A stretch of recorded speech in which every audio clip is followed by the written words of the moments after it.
About 20 years ago, when I was much less patient than I am now, I had to go to the Department of Motor Vehicles to register a car.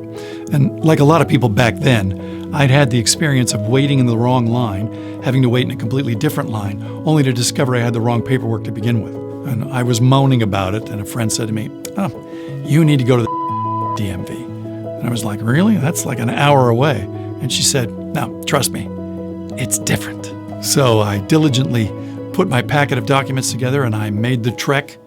And when I got there was this sweet older woman in a tennis visor and a clipboard, practically meeting people in the parking lot. And she walked up to me and said, "Good morning, what service are you here for today?" And I told her, and she said that I might have to wait for a bit, but if I wanted to get some coffee or a muffin or breakfast, I could wait at the little diner next door, which was excellent, and she would call over for me when it was my turn. So I went next door. And I asked the proprietor if he thought I'd have enough time for an omelet. And he said, well, if I was still eating when they called, he'd keep it warm for me in the oven and I could finish it after. So I ordered breakfast.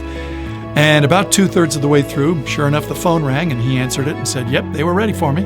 And just as I was about to walk out the door, he said, wait, hang on a second. And he poured a hot coffee in a to-go cup and said that I should take it over to the woman at the registrations window and that I should take full credit for it. It wasn't his idea, which I did. And that turned me into her favorite person. And she got me all squared away, lickety-split. And I went back next door to finish breakfast, and the guy said, how'd it go? And I said, you know how it went. It was wonderful. This whole setup is a conspiracy of awesomeness. And he said, yeah, the secret was the woman in the visor. She used to run a bed and breakfast, but she'd quit that and gone to work for the DMV because it was so much easier to make people happy.